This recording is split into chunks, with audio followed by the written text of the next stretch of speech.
Yeah. What happened? Man, you said you hit the button. I wasn't even ready yet. You weren't even ready yet. Yeah. You just hit it, and I was like, okay, whatever. I was trying to figure out what get my bearings for a second. Get your bearings. I thought we already had the bearings. We had a whole week to get our bearings together. So you stay ready. You always ready. Hey, it's Christmas time, man. So things run a little slow when it's Christmas time. Yeah, things slow down in Christmas time. You know how I go, man. Hey, well, welcome y'all. Welcome to the Real Talk Real Estate Podcast, man.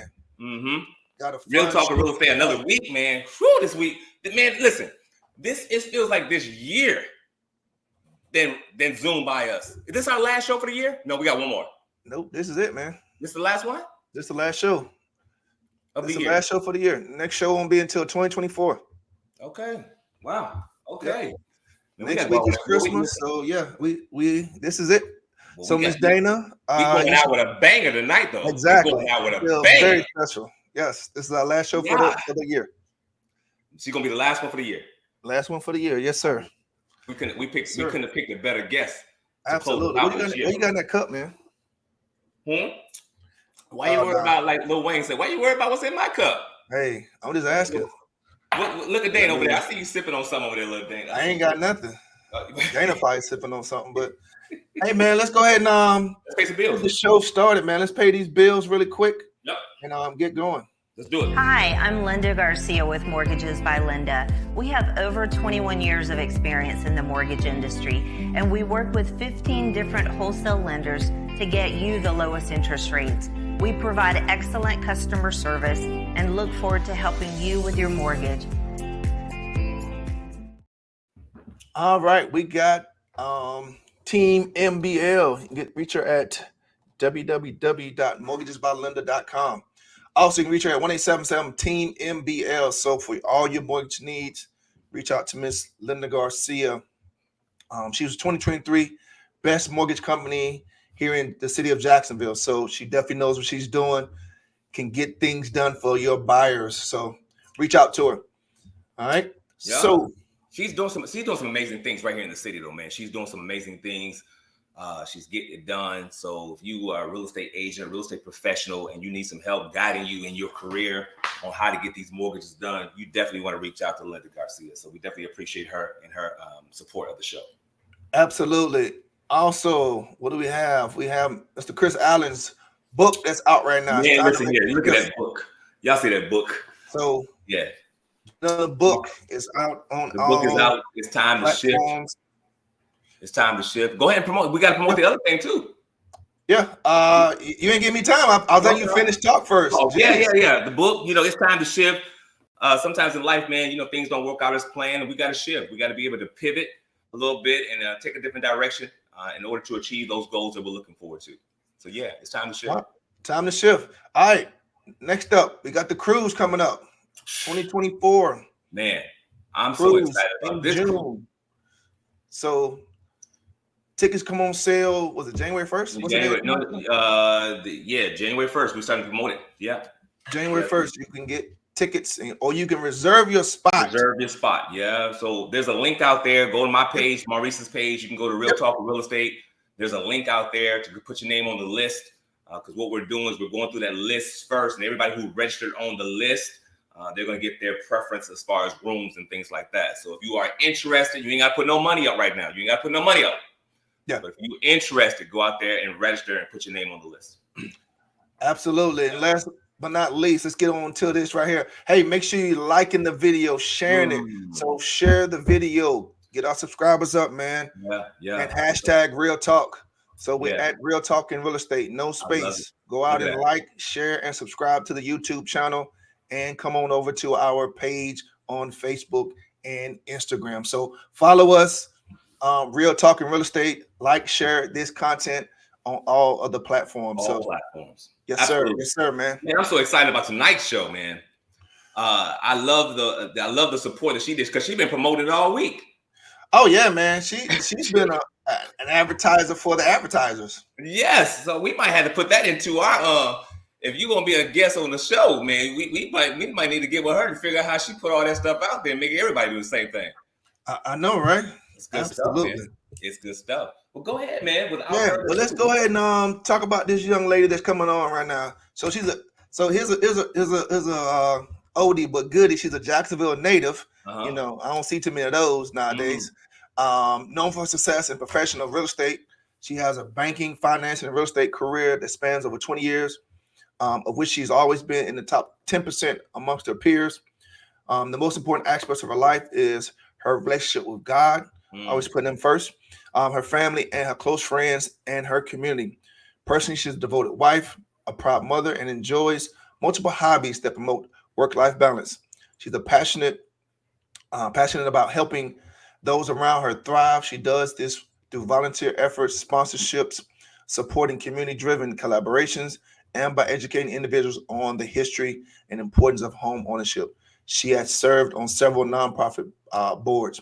And the quote she lives by is potential is the capability of doing, and capacity is doing.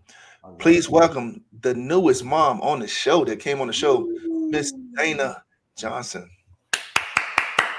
Man, we need some clappers, brother. We need some clappers. All right. We're going to have it in 2024. We're going to have it. We're going to have it in 2024. Hi, how are you guys? What's going on? So, not a thing. How are you? New mom. New mom. Yes. We actually had her scheduled before. Yes, I think we did have her scheduled, but somebody wanted to come early, so ready now. They was ready. Yes, he was ready. He put a pause on everything. Oh wow! How's the new mom feel? Well, I do have older sons, so it definitely. I tell people all the time with the new baby, he dialed me back by like 10 or 15 years. I feel younger. I feel vibrant. I'm definitely. I was always taking care of myself and had health at the forefront, but most definitely now with my age, of course, I'm in my 40s. With the new 4-month-old, I'm so interested in work-life balance, unlike any other time before. So he's instantly made me younger. Wow. Yes. A little boy. Another son. I have no daughters. 4 of them. 4 boys. 4 boys. Yes. Woo. Football players? Any football players in your squad? Yeah, my 20-year-old actually just came home. He goes to Benedict in Columbia, South Carolina. Okay. He's DB, so he plays football in college. Nice. Yes, he's my only football player. My oldest son played baseball. My youngest son is soccer, track, basketball. Okay. So we only have one crazy one in the family. There you go. Good stuff. Well, welcome to the show. We really appreciate you taking the time out of your busy schedule, being the principal broker, all the things that you're doing in the Jacksonville market. We appreciate the fact that you took the time out and decided to grace us with your presence and be on the show. We don't take that lightly. We definitely appreciate your time on that. Thank you for having me. I appreciate you all for inviting me. Absolutely. I want to get this started out. You're a Jacksonville native, and you're still here. What did something happen? The family just came together because most people don't stay in Jacksonville. They just always not those who are from Jacksonville. They move away. You're absolutely right, especially with this being a big military town. We have a lot of people that come in and they stay. And I always want to know what brought you guys here and why are you still here? Why did you choose Jacksonville? And a lot of times I hear people say that they chose Jacksonville because of the community. It feels like, of course, it's not a huge major city like your Atlanta, your Texas, your Houston, and things like that. Your New York City. However, it's not so, it's not so country to where people don't want to live. It's not so slow. We have a nice, laid back, moderate feel, and it's affordable, of course, and it's in Florida. All right. So I stayed here for the same reasons why people come. Wow. It's a great community. Wow. Why wouldn't you want to be in Jacksonville? That's the question. So I know some folk out there listening right there, those who are from Jacksonville. So what school did you go to? Where'd you graduate high school from? Is there another school in Jacksonville? I knew that there was some type of rivalry. William M. Raines, of course. Okay, that's Raines and Vikings, right? Raines and Vikings, right? Most definitely. There you go. Look at Maurice. He's still. I don't get the whole Raines Reebok thing. I don't get it, but I think only they know what it is. You got to know to know. Yeah, I don't know. I don't care to know either. So I'm good. I just stay out of it. Yeah, I've asked that question multiple times, and only they know what the rivalry is all about. So those who are outside, it's all love. It's all love. It's all love. Yes. Well, good stuff. Well, let's go ahead and jump into some things. Tell us, myself, Maurice, we both know who you are. But for those who are just tuning in, don't really know who Dana is, kind of give us that brief overview of who you are. We can kind of leave out the real estate piece right now, but just kind of give us a backdrop of who Dana is. So Dana is a believer, first and foremost. I am someone who loves being outside, hence my career. I love meeting new people. I'm nerdy.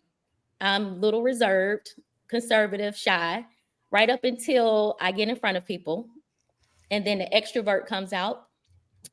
I am a boy mom. I just look like this. I used to be a tomboy really bad when I was little. I don't know. I just love playing sports. I love climbing trees. I'm not afraid of bugs, snakes, any of that. I like going outside and being in the elements. But at the same time, the way that my 14-year-old describes me is, he says, "You love your luxury." Yes, I do. So I'm all of those unconventional things that people don't expect me to be. I'm goofy. I'm funny. Maurice can tell you, I'll say something and he'll look at me like, "I can't believe you just said that." Yeah. Yeah. And most people, when they meet me, they have this preconceived notion of who I am based on what I look like and how I carry myself in business. But I'm very light, fun loving, and I just like to have a good time. I don't take myself too seriously at all. Gotcha. That's good. That's good. Now, go ahead, Maurice. You have a question? Go ahead. So you're from Jacksonville, Florida. You graduated from William. Get it right. Get it right. You get yourself way too deep into this. You graduated from Rain. See, that's all you had to say. Graduated from Rain. All right. So backdrop. So what did you, as a kid, what was your aspiration as a child? What did you think that you were going to be doing?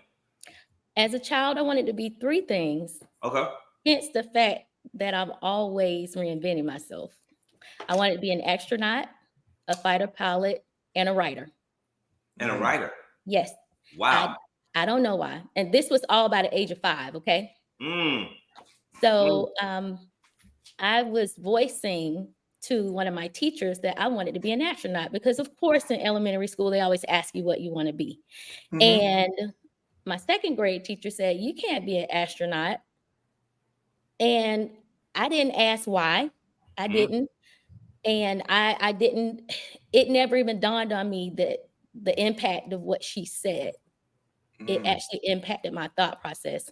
So I immediately said, okay, I can be a fighter pilot. And it was the only reason why I even made that association because of a book that I read.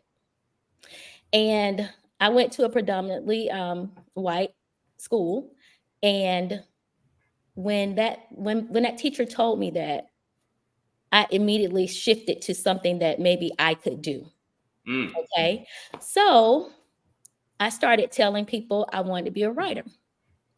And I would say probably around about 4th grade, we had this club come to be, and it was called the Young Astronauts Club. I don't know who put it together. I don't know why they put it together. Maybe it was because there was a huge push with NASA and, people going in and out of space around about that time. So that reignited my interest of being an astronaut. So I got into the Young Astronauts Club. We went to all of these field trips and saw all of these things. And I pursued that goal all the way up into high school. And then I heard it again, this time by my peers. "Why do you want to be an astronaut? People like you," I'll just put it that way, "they're not astronauts. Why do you want to do that?" So, I pursued it. It did not work. So immediately I was told, okay, you can't do this and you can't be a pilot for whatever reason. So what you can do is work in IT. I said, I don't want to work in IT. That's not what I want to do. So what do? I went to college. I stayed here at FSTJ because I couldn't figure out what it was I wanted to be. My first real job out of high school was, guess what? In IT with Credential. I tested all day. I thought I did a horrible job because they kept me there all day testing. And I tested into the IT department. So I did that for years, probably about 2 or 3 years. And we downsized. I got downsized. I was accustomed to making a certain amount of money because I love my luxury. So the next job I pursued needed to be able to afford me the lifestyle that I was used to. And guess what that was? Banking. Banking, yes. Okay. And through banking, I was introduced to real estate. And the rest is history. So what go ahead, Maurice. Yeah, so how were you introduced to how does that go together? Okay, what drew you into the real estate? Yeah, like banking to real estate, like what? So I was working for a company called Homeside Lending, and it was a mortgage company, and it was called Banking and Finance. So from there, I was a processor. So I did some quick math, and on our settlement statement, I saw that they were charging $350 a pop. Our goal then was 10 closed deals a month. I crushed it. I went from doing the 10 to like 30 within a year. I did the math and I said, they're not paying me $350 every transaction. I can do this on my own. So I started processing for loan officers outside of the company. And then I started seeing how much the loan officers were making. And I said, so I'm making $350 and you're making this commission. So I became a loan officer. And I saw how much the mortgage companies were making off my commission. And I said, I want to do that myself. So I opened my own mortgage company. Then I saw how much the underwriters were charging. So I started moonlighting as an underwriter because I had that background, right? Okay. And then I saw how much the realtors were making. And back then, in the 06 era, all you had to do was have a pulse and a license. Right. And I saw that I was actually stuck in that office answering questions about houses and real estate. And the realtor was out, in my opinion, back then, having a ball. They got lost. And I said, I just earned them their commission. I want to be a realtor. So it was a progression. And once the industry tanked, I actually had to make a decision because you couldn't do both back then. You could not be the realtor and the loan officer anymore. So I said, I'm going to choose being a realtor because I love interacting with people and I love being outside even more. Gotcha. That's good. You got a question, Maurice? No, go ahead. I want to know. So it seems like you shift very well. You pivot very well. Yes. With the real estate landscape constantly evolving the way it has been, how do you stay ahead of the industry trends? And what advice would you give other agents looking to stay informed? Okay. So I heard 3 questions. The first question is, how do I, with the industry shifting, how do I stay ahead of the industry trends? I'm going to answer that. I stay ahead by being self-aware. It's self-awareness. I look at where I am. Well, actually, I look at where I was. I look at where I am and where I want to go. And I look at the current landscape to determine if where I am going to take me into my next. And if not, I get prepared for it. You also have to know where the industry is going. That goes with education and research and industry knowledge. And the fact that I've been in the industry for so long, I've seen a lot. So when I see certain trends, intrinsically, my gut begins to tell me there's about to be a shift. I always let my team know. It may look this way. The landscape may look this way now. However, my gut is telling me it's about to change. And I begin to do research. And if I see where my current state of mind and my current business model is not going to sustain me in a down market, or even in an up market, because sometimes we can get, settled and not be prepared for the up market too. I make sure that I begin to do those mindset adjustments and those things that I need to do in order to be in place for the next market. And the second part of that question is, you asked for the tips. Did I answer that? Yeah, what advice? What advice? Yeah, what advice? The advice that I would have for someone that needed to ensure that they actually stayed ahead of that shift in that market change is, okay, again, make sure you're self-aware. There's nothing like thinking that you're okay and you're in a good place, only to find out that when something changes, you're not healthy. So make sure that you're self-aware of what your current state is. Make sure that you're prepared to make adjustments, not when it happens, but well before. So you have to be prepared while consistently doing those things that you know to do that's going to keep you afloat. And the third thing is, and it's probably going to be the most important, please have reserves. In the up market, of course, we make all of the money. We're confident, we're content. Save some money. Make sure that you are healthy financially so that you can stay afloat and not just survive, but thrive in a down market. Gotcha. You pivot very well, and I'm just listening to you. I'm just listening to you. Was that something that you think that you acquired through the years, or do you remember you always being able, as a child, being able to pivot and shift? I have to plug my community. I'm from Grand Park here in Jacksonville, Florida. We don't know what that is. We don't. I know what it is. Oh, you know? Grand Park. Cut it out, Maurice. I just know where it is. Grand Park is. I was trying to stay out of it, Doc. I was trying to stay. Grand Park is a wonderful community on the north side. And it's one of those communities where you definitely learn some life skills and some real life boots on the ground training that you would not have learned anywhere else in life. It's one of those places. I would not take that learning back to save my life. I learned at a very early age to be, again, self-aware, to make sure that not only should you be book smart, but you should be smart about life and people's intentions towards you.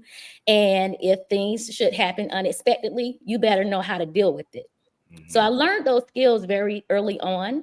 I learned how to take care of myself very early on. I learned about finances early on. I mean, hey, living in my grandfather's house, we left early in the morning.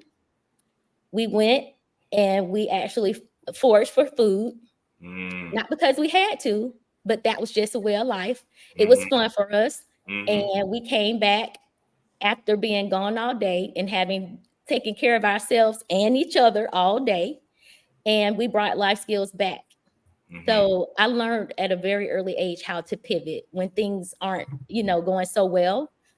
Be content, but then also have a plan to get out of the land of not enough and into the land of even, and eventually into the land of more than enough, if that's what you want. Got you. That's good. So now we talk about pivoting. We talk about making a shift. Now in 2008, when the market crashed, you decided to go direct into real estate. So what did that landscape, or what did that strategy look like for you when you just say, okay, I'm gonna just go full into real estate? So like, what did you do? Well, I was in real estate in 2006. That's when the market was high. I was in the mortgage industry before then in 2000. So in 2000, the average interest rates for mortgage companies were right at about 8 to 12%. So I saw people complaining about the rates, the payments and things like that. The market was considered stable back then. 2006, it was like crazy. It was welcome to the jungle. Right. I knew that wasn't normal.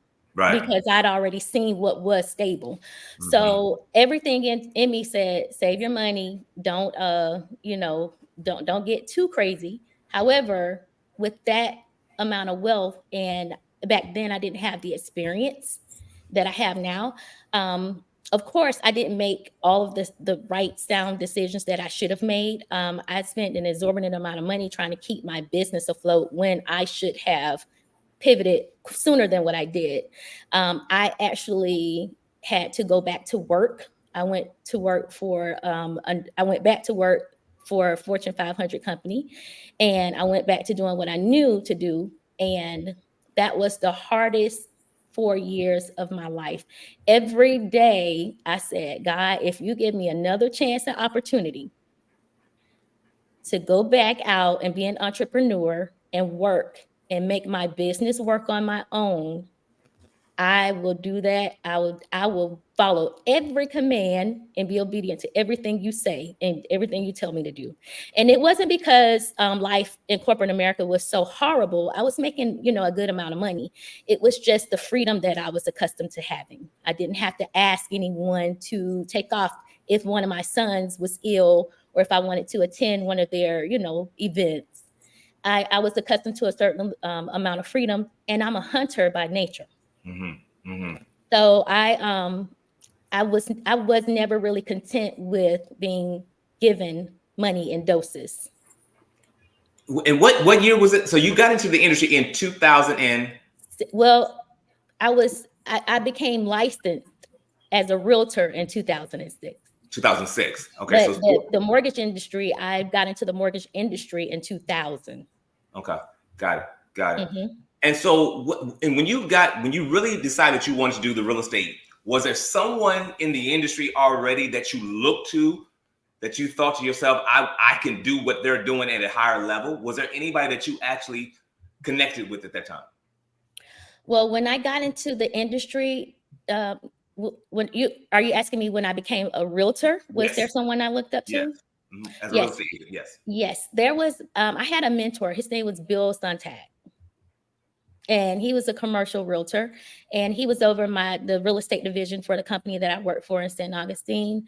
Okay. And he was very, very successful. He was very prominent, and he also had he was very wise. I looked up to him, and at first I thought I wanted to do commercial real estate, but then when I saw a few of his transactions, I was like, no, this is the Wild Wild West. I need some structure. But yes, that was the person that I looked up to, and I said, I could do this. And he made me believe and feel that, yes, not only can you do what I'm doing, you can actually surpass me. Good. So I have one more question, then I'll let you go, Marsha. Okay. Was he someone that you already knew and was aware of, or was he a complete stranger that you just sought out? Well, he worked for the company that I worked for. So I was already a loan officer for that company before I branched out on my own. So I was aware of him. Gotcha. I knew about him and knew of him, but not until I actually decided that I wanted to become a realtor did I really pay attention to his work in the industry. That's good. So you saw him out. You knew that was somebody who was operating at a higher level, and you sought out for that mentorship. Yes, I did. I didn't wait for it to come. That's powerful. I saw it and I said, I can do what he's doing. And when I vocalized that and I began to ask, can you help me to do what you do? How did you do it? And he saw that I had a special interest in it and I was relentless about being successful. He noted that. He knew that you was hungry and he was willing to give you the goods. He was very willing. Yes. That's powerful. Go ahead, Maurice. Yeah. So I want to get into to kind of give me a timeline because I'm trying to make sure I got everything. So 2000, you're a loan officer. 2006, you're a realtor. Market crashes. After the market crash, you go back to work for 4 years. So you're not doing real estate. So kind of walk us through. I didn't say I wasn't doing real estate. Well, you say you had to go back to work. So that kind of implied. I was paid. Hold on. Well, speak on it then. Let me tell you. Okay. I never stopped. Okay. There we go. I had to supplement my income because yes. Which is not a bad thing. No. And at first I thought it was. I used to think that going back to corporate America was a sign of failure. I was so embarrassed because I went from, up here with my own company and having employees and agents and things like that into nothing. And I went in that building with my head hung down, but I never stopped because I knew that if I did Maurice, I wouldn't go back. And that was not an option for me. That's good. So I kept that opportunity open. I would say at my lowest production, I might have closed 4 or 5 deals a year. And that was back then. And they were short sales and foreclosures, of course. While you're still working a full-time job. While I was still working a full-time job. Gotcha. And don't let me forget about my recent stint too. I want to tell you about that too. And I'm telling people all of this now because I want to be really transparent and intentional about letting people know that just because, if you're working and you have a job, that does not mean you cannot be successful in real estate. Let's talk about it. That does not mean that. And success looks different to everybody else. My success back then was if I can just close 1 deal per year, I can take my boys on vacation. Okay. And if I can close 2 deals per year, I can beef up my savings. If I can close 3, I can take them on vacation, beef up my savings, and put some back for reserve so that when I step out of the industry, I have a cushion. So it was a progression and over those 4 years to where I was able to, and I had a plan in place, but I was never, I went from being upset and embarrassed about working for corporate America to being grateful for it. And I had to realize that it's just another stream of income. Gotcha. It was simply just another stream of income. So Maurice, you were talking about the timeline. Yeah. So you work. So now you brought up something I want to ask another question about. So you mentioned you had your company. So you were a broker owner back in 2006. Yes. Okay. Got you. So there was no really period of time where you did the 2 years as an agent and then you went straight into a broker owner. Correct. Got you. Okay. Good. Oh, wait. Are you talking about real estate? Yes. Yeah, real estate. Because you say you had a company with broker, employees. I'm talking about mortgage broker. There you go. So I owned a mortgage brokerage company. Okay. So separate from real estate brokerage. That's a whole different story. Yeah. So in 2006, you were just a salesperson, a real estate salesperson, not a real estate broker.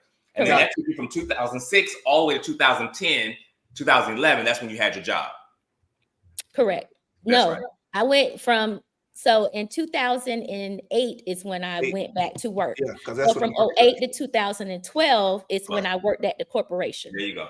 And I was licensed. My license then as a realtor was just a regular sales agent license. Got it. Gotcha. And I started looking back at, Maurice, did you have another question before? No, go ahead. Cause I'm gonna tag on to that. Whatever you say, go ahead. Okay. So I started looking back into, I haven't enough reserve saved.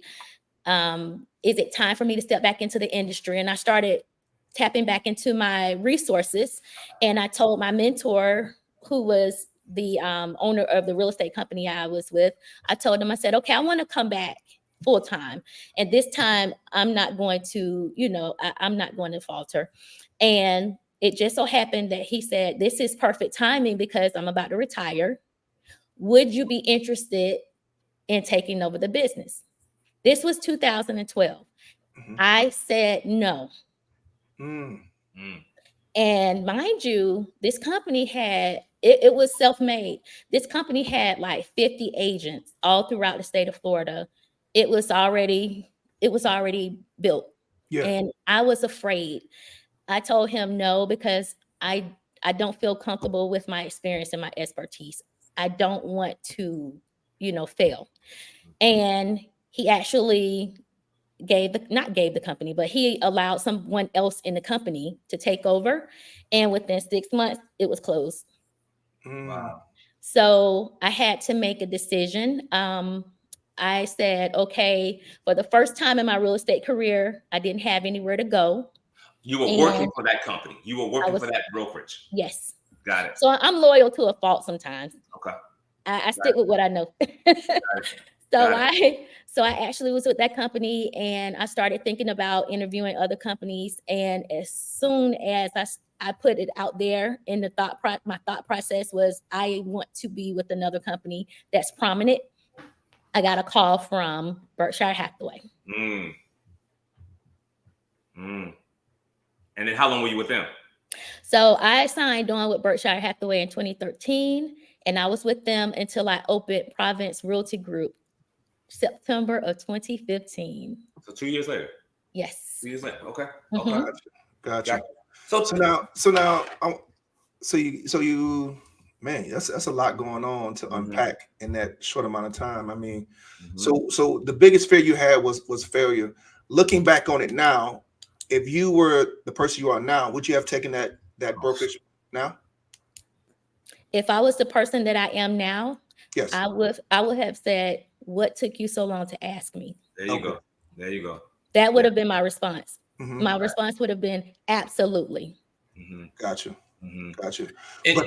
But Hold on, real quick before you go into this. So, but the fear of failure really scared you enough to for you to say no, because we all have that fear. Sure. And so I just kind of want our audience to kind of understand your thought process and your mindset at that time. There you go. You kind of, and in a short way of saying, you allow fear to hold you back of having a successful company at that point in time. Because, right? Would you agree or no? Absolutely. And that wasn't the first time in my life that I'd done that. Okay. There has never been a time in my life where when I was at a crossroads that I wasn't faced with some type of fear. And I wish I could say that I charged ahead courageously each time. I'm going to tell you, most of those times I either stood still because I was paralyzed with fear, or I went back to what I knew because I was afraid to move forward. I wish I could say that my testimony was that I've always been this bold and courageous person that I am now. That wasn't always the case. I had to actually break through that. What things do you feel, looking back, what were some of the things that you felt like you needed that you didn't have at that particular time? What were some of the things we have now? I felt like I needed more time to know and learn the things that I did not know. I felt like I didn't have the education. I felt like I didn't have the tenure. I felt like I did not have the backing. It was all self-doubt. It was all self-inflicted because no one had said any of those things to me. Right. No one had ever said, Dana, you're not there yet. It was everything that I was thinking. It was my mindset. Right. I set myself up for failure. Right. Because would you agree that probably looking back now, you probably were ready if you had just given yourself the time to overcome that fear? I will say this, that company would not have closed in 6 months. There you go. Because I needed to eat too. There you go. I can unequivocally say that company would not have closed. And sometimes when our back is against the wall, that's when the true self comes out. That's when that true self comes out, when sometimes when our back is against the wall and you have to make some things happen. Yes. And you seem like that type of person that when they have to make some things happen, you're going to make some things happen. Yes. Yeah. And if I can share with you the thing, what'd you say, Maurice? No, go ahead. Absolutely. If I can share with you the thing, and I don't want to lose this thought, the thing that changed my mindset and it changed the very print and the imprint of my brain and how I think and how I operate is in 2015, I went through a divorce. And for the first time, I found myself by myself with 3 sons that was used to a certain lifestyle, and failure was imminent. I did not have any. It was there. It was like in my face there. And what failure to me looked like was the inability to take care of my children. There you go. So guess what I had to do again after I told myself I'm never going back to corporate America. Go back to corporate America. I prayed and I said, okay, God, you see this. You see my account. I got to go back to work. And no sooner, I wish my oldest son was here. He was sitting right next to me. I cried. My children have never seen me cry. I cried and I said, I promise you guys I'm going to take care of you. And I got a phone call that I started not to answer. And it was from a company. A headhunter called me and said, hey, we saw your resume out there. You were an underwriter. We have some immediate positions. However, the problem is we need you to come to work next week. I said, I can come tomorrow. And guess what I did? You came to work. I went to work. Yeah. I told no one because, again, my mindset hadn't shifted quite yet. But I went to work. I didn't tell anyone. My mom knew and my boys knew. And I'm going to say his name, Gene.com knew, because at the time I was advertising on the radio. Okay. And I needed to meet with him to do some strategic planning. And usually we would meet up during the daytime, and he had to meet somewhere close to my job. And I just told him, I said, hey, I'm working. And he said, it's okay. And I looked at him like, what? Wow. I was so embarrassed by it. And then I began to realize that this is just it's just a small point in time. This is not going to be forever. You just need to do this in order to get to your next. Right. So I worked. When I tell you I worked overtime, those days I was probably getting maybe 2 to 3 hours worth of sleep because I was still very involved with my boys in their sports, and I was working full-time real estate. And none of my clients, I did not want any of my clients to know because I didn't want them to think that I was going to falter on the service. And I worked so hard to build this company. When I tell you I did not take out one loan, I paid all my bills. I saved as much as I could, and I paid cash. Everything I had, I paid cash to open this company. So despise not humble beginnings. If you have to work to get to your next, do it. Just know that it's just temporary. But that's the thing that changed my mindset forever. And at that point in time, Chris and Maurice, guess what? I didn't care what I didn't know. Exactly. Nobody didn't know what I didn't know. I went in so confident because I needed to take care of my children. So I changed the failure mindset to a winner mindset, and it was by any means necessary as long as my integrity wasn't compromised. There you go. I love that when you said you changed your mindset from a failure mentality to a winner's mentality. I think that lies the key, to so many people. It's like we remove the essence of that failure and look towards what that winning would look like. Yeah. And then you act as if. Yeah. You become that. Yeah. And I actually became the person that I was pretending to be. There you go. There you go. Because you begin to speak that thing and you believed it. Yeah. You believed it. Yeah. Go ahead, Maurice.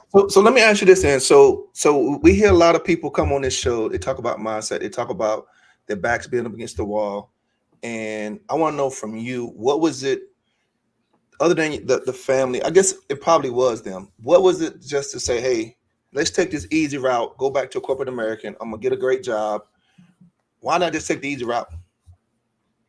Because I'd already done that before. And I know what results that was going to yield. What I didn't know was what was on the other side of pushing through and what that was going to look like. I already knew what it looked like with corporate America. Yeah. I owed it to myself to keep pushing through and pressing through to see what was going to be on the other side of giving it my all in real estate. Worst case scenario was that I would just go back to corporate America. That's worst case scenario. But best case scenario was I would be successful and be able to change the trajectory of not just my life, but the life of my children and my grandchildren. That's good. Got you. So what I hear you saying, and I want our audience to understand this, you understood that you had to go take the hard road to get to an unknown result that you knew was eventually going to come to fruition. Is that what I hear you saying? It was scary, but yes, I had to do it. I had to. I owed it to myself, my children, their children, and everybody that's coming after me. So even when you thought this ain't gonna work, I'm ready to quit, I'm ready to pack it in, I'm done, you kept going. I said, suck it up, buttercup. But Maurice, that's powerful though, man, because we talk about spiritual things on this show. Absolutely. There's a story in the Bible where the children of Israel was going from Egypt to the land of the promised land. That was the land flowing with milk and honey. So like she said, they knew where they were going, land of milk and honey. They knew where they were coming from, Pharaoh, Egypt, slavery. They knew they didn't want that. But the Bible says it was in that middle passage that they began to murmur and complain. The middleness was the unknown. It was the fear. It was all of that. And like you said, their mindset said, well, I'll just go back to what I know, which is the slavery, Egypt, Pharaoh. Yep. Can I piggyback on that? Absolutely. That's very good. And Absolutely. I have been in Moses this week. So you're speaking my language.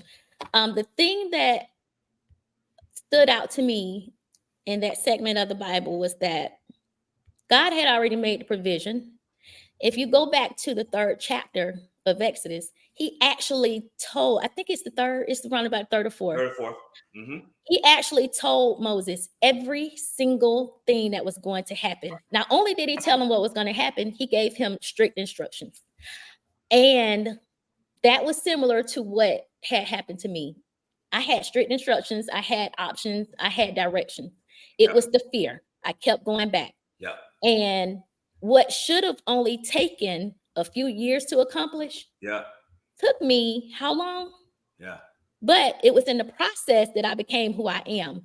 But it shouldn't have taken the children 40 years. It should have only taken them how many days? Maybe what, 12? How many did he say? 7, 12. It shouldn't, not even what, a month. It should have taken them a short amount of time to get to where they were going. It was the fear. It was the fear. And if you can just push past that, if you can just push past what you know and the past experiences, and they did this, they said that, or the worst part of it, that inner voice, that's the biggest enemy we have.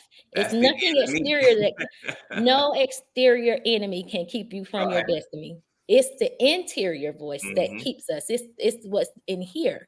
But if we can just push past this and move forward. But you're speaking so much power because, like you said, it's that inner voice that we struggle with. 9 times out of 10, it's not the external that people deal with.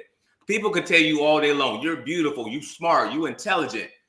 But if you don't believe that thing, on your self-talk is completely different from that, that external ain't gonna matter anyways. That's facts. That external ain't gonna matter. It's because what you're telling yourself. And so when you said that here was a guy in your previous conversation, here was a guy who saw everything inside of you. He saw a young lady who come to him and said, listen, I want to be successful in real estate. And he began to pour everything in you to help you become successful. You left the game, but he still saw enough in you to say, hey, here's an opportunity. I'm finna show you my company and we can do this company. He handed me the keys to the kingdom, you guys. So he spoke that thing into you. I said, no, I'm not ready. And this was someone who had 30 plus years experience. And my mind back then did not say, if this person that has 30 plus years of experience sees in me what I don't see, move forward. Right. My mind didn't tell me that. My mind spoke self-doubt to me, and I followed that voice. Right.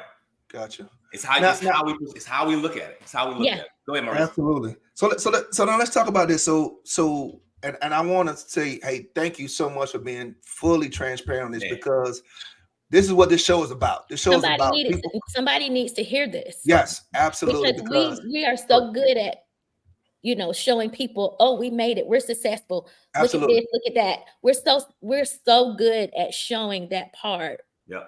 Tell people the truth.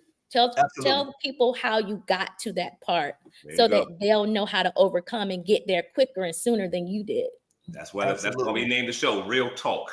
Yes. Absolutely. Let's have that candid conversation. Yes. Absolutely. So now, what were you saying? Go ahead. So now I want to talk about you're a broker owner. So now you're very successful.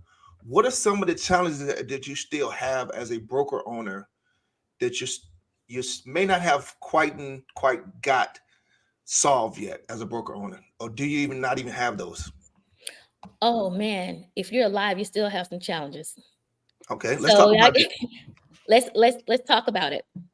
So as a broker owner, some of the challenges that I face as the owner is making sure that I keep business when it comes to my agents, when it comes to, my clients and everything else, because of course my heart is set towards people. However, I'm running a business and some decisions you have to make have to be based on business if you want to be successful. Absolutely. I'm not saying be cutthroat. However, when you're running a business, you need to make sound business decisions. Mhm. I don't have that challenge as much as I used to Okay. because I wanted to make sure everybody's good. If I eat, you eat. Everybody eating. You That's know good. what? Sometimes people don't just want to eat. They want your whole plate. Sometimes people aren't interested in what you're eating. They just are covetous. Yes, put it on my plate and they throw it away. So you have to be so wise to know what decisions to make, when to make them, how to make them, why you're even making them, if you're going about it the right way, and is this going to benefit my company, myself, and everybody involved. So you have to put on your businesswoman and your businessman hat, not just as a broker owner, but I mean, when you're a real estate agent, you own your own business. Mhm. You have to make those sound business decisions, not based on what everybody else, what's going to be best for everybody else, but what is going to be best for my business. That's good. That's good. Well, Gotcha. we're talking business. What's the next 3, 5, 7 years for business? Oh, I'm Let's glad you asked because I had some announcements. do it. So, for the first time in 8 years, I'm actively recruiting. Now, not like the normal company. I'm Mhm. actually handpicking my team. I have a new department and a new division in my company, and it's the Lux Group. Okay. Okay. So it's going to Okay. be the Lux Group team. This team is going to be high intensity. I'm going to be the figurative head. And then we're going to have people in place that have certain functions. And I see within the next 24 months, Mhm. my actual position in Jacksonville, my market share going from where it is to I want to be in the top 25%. Mm. So I have a strategic plan in place. I see this company shifting very quickly based on the things that I've learned and researched over 8 years. And again, I want to reiterate the fact that I did not actively recruit for 8 years. And that's only because I wanted to make sure that I knew what I was doing in business and Mhm. that I wasn't compromising my integrity for numbers. That's good. Gotcha. That's good. So Gotcha. I see my team growing at an organic rate. I see the company growing at a meteoric rate. And I see our giving, the way that we give, I see that giving actually making a pivotal difference in the city. Do Gotcha. you think that you'll still be a competing broker, or are you going to transition more into a managerial role? That's another reason why it took me so long. I don't want to be a competing broker. I want to run the business. I want to be responsible for cultivating the agent. Mhm. After I've been in this industry for 20 years, the weather, you know what happens with clouds. They get full. You Mhm. gotta dump it. Mhm. I'm full of industry knowledge. I have to share that. Mhm. Mhm. I Mhm. have to Gotcha. share it. Now, Good. now I want to ask that question. So you haven't recruited in 8 years. So, and you talked about in your at the beginning, or in when you're talking about broker owner, you talked about the fact that you had some people come in that wanted your entire plate. You had some people come in that want you to fix them plate and they throw it away. So how did that process go for you picking those people, or how did that look for you during that time when you were bringing on these certain agents? They came to me. Mm, gotcha. They came to me. They saw what I was doing. They saw the culture. They saw how I operate. They saw Hmm. the moves I was making, and they wanted to be a part of it. And me being the person I am, yes, I Yeah. welcome them in. I mean, not everyone. Let me make myself clear. I'm not speaking about my agents in particular. I'm just Okay. speaking in general now. Gotcha. Mhm. Gotcha. Some people sometimes will attach themselves to you if you appear to be successful, if they know you're successful. Hmm. So I had to become self-aware. Gotcha. I had to make sure that I was in a good place, a balanced place, so that I can understand who I am as a person and what I'm willing to release and what I'm not. Mhm. So to answer your question, Maurice, I wasn't in a place to where I was able to cultivate the entire agent the way that I wanted them to, because I was a competing broker. Got you. I'm not in that place anymore. Got you. Got you. And so as far as your agents are concerned, and not just your agents, but I mean, as far as the culture that you're building, what does that culture look like for you and your agents at this point? Oh, if I could sum it up in one word, it's professional. Okay. And everything that comes along with professionalism. When you think about professionalism, you think about integrity, industry knowledge, research, education, consistency, commitment, gratitude, stewardship, grace, all of those things that it takes for one to be professional and be known as the standard in the industry. Yeah. That's the culture. Gotcha. Okay.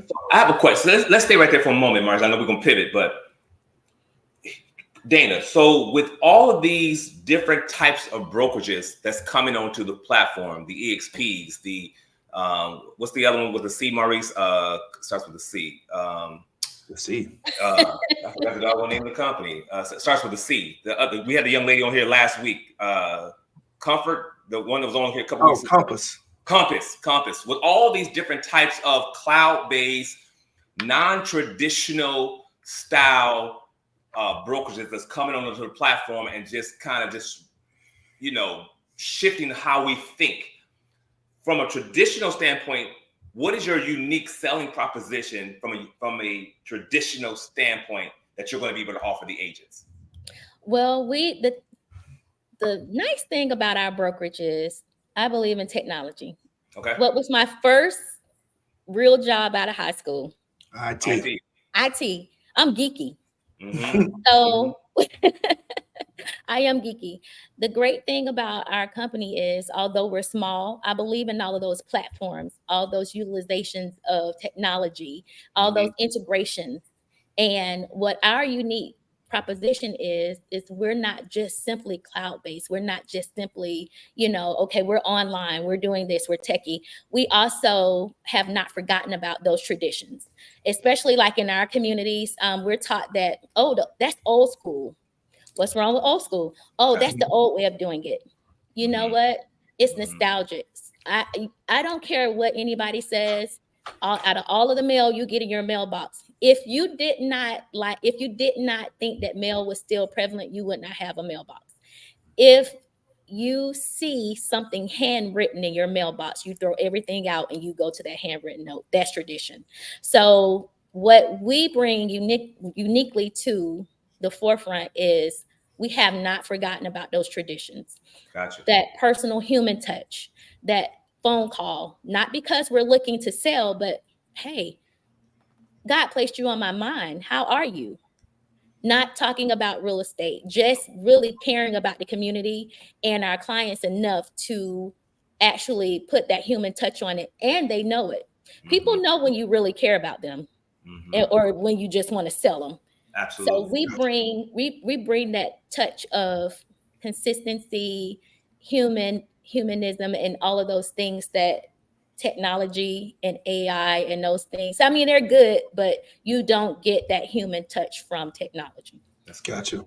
So here, I got one last question, and then I'm gonna let Chris wrap it up. So you're a new mom, little man's 4 months old. Oh, he's so cute.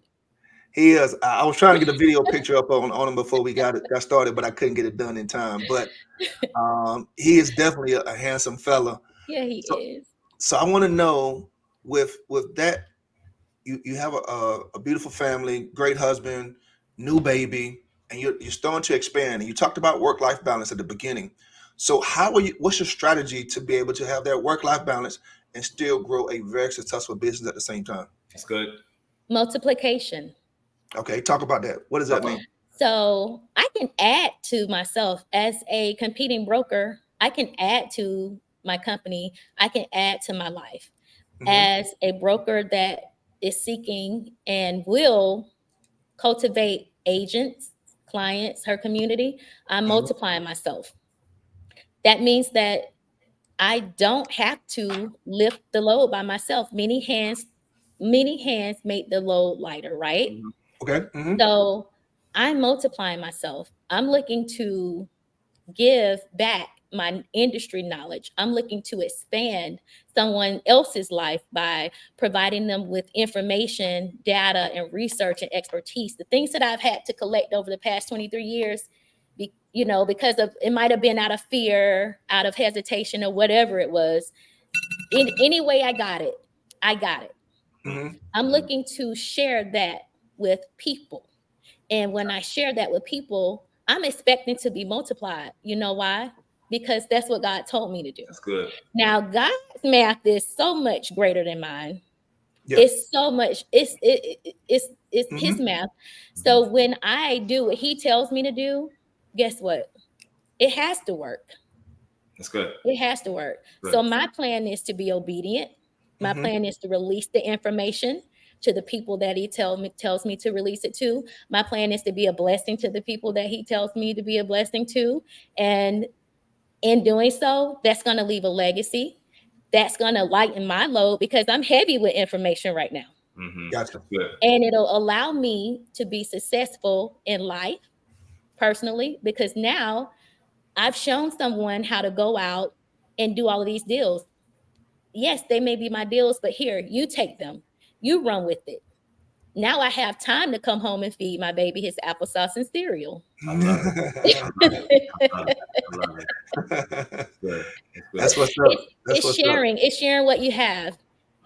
Yeah. No matter what it is, it's sharing. I've seen a lot as an agent, but one thing I have never seen and I have yet to see is a moving truck in the cemetery. You cannot take it with you. Can't take it with you. Yeah. Powerful show. Man, this time to move fast. It's wow. All right. Every time we always allow our guests, Ms. Dana. First of all, I want to say thank you for coming on to the show. Just being real and authentic. Thank you. You didn't leave nothing, no stone was left unturned. You did your thing. You brought the spiritual, the natural, and we collided into things. So we thank you from the bottom of our heart. We thank you for being absolutely. On the show. Thank you. So with that being said, we always allow the guests to actually have the final words. So if you can, just go ahead and share from your heart something that you want the people to know, to encourage them and to help them get to the next level in their real estate business. I want people to know that you should fear no more in 2024. Now, I know I sound like an old preacher, and I just gave y'all a theme, but guess what? Fear no more in 2024. You're going to remember that. Did you just make that up? I just made it up. It's going to be on the t-shirt. I just made it up. Listen, but fear no more in 2024. All jokes aside, listen, do not let the enemy of self-doubt and any fear that you may have about what you know, what you don't know, don't let that hold you back. Move forward. Pair your faith with your works and move forward. Make sure that in everything you do, you have integrity and it has to prosper. And everything you do, put God first. Be obedient. I don't care. It's the little things. It is the simple things that confound the wise. And I don't care what it is. Just have faith that it's going to work. If there's anyone out there that may be interested in joining this elite group and this elite team, shameless plug, reach out to me. I am conducting interviews. If you just plug in, find someone or a group that's positive that you can actually connect with, move forward, be successful. I love it.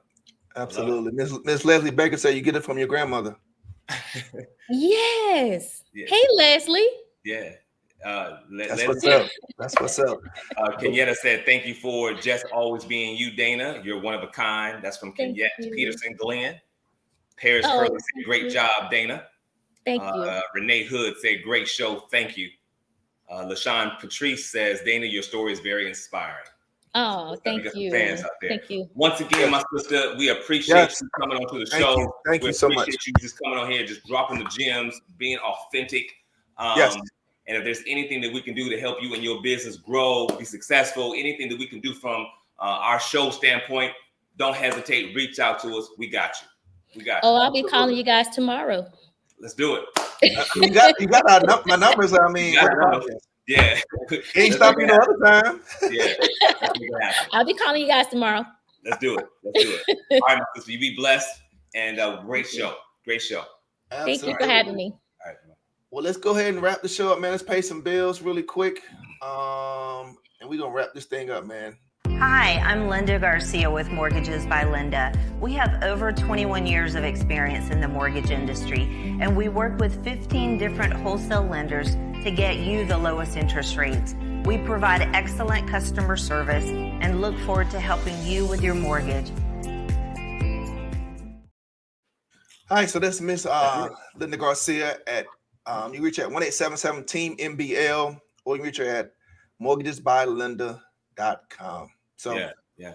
Hey, great show, man. Great show. Absolutely great show. Tune in next week. We have anything coming up? I think in 2 weeks. This is the last show for the year. We're gonna be in 2024. Yeah, 2024. So next week, enjoy your Christmas. Rest of the year. Yep. So enjoy your Christmas. Enjoy your holidays with your family. No show next week. We'll see y'all in the new year. Absolutely. 2024. Yes, so listen, don't talk about it. Be about it. We'll see y'all. No more fear. No, what did I say? How you say it?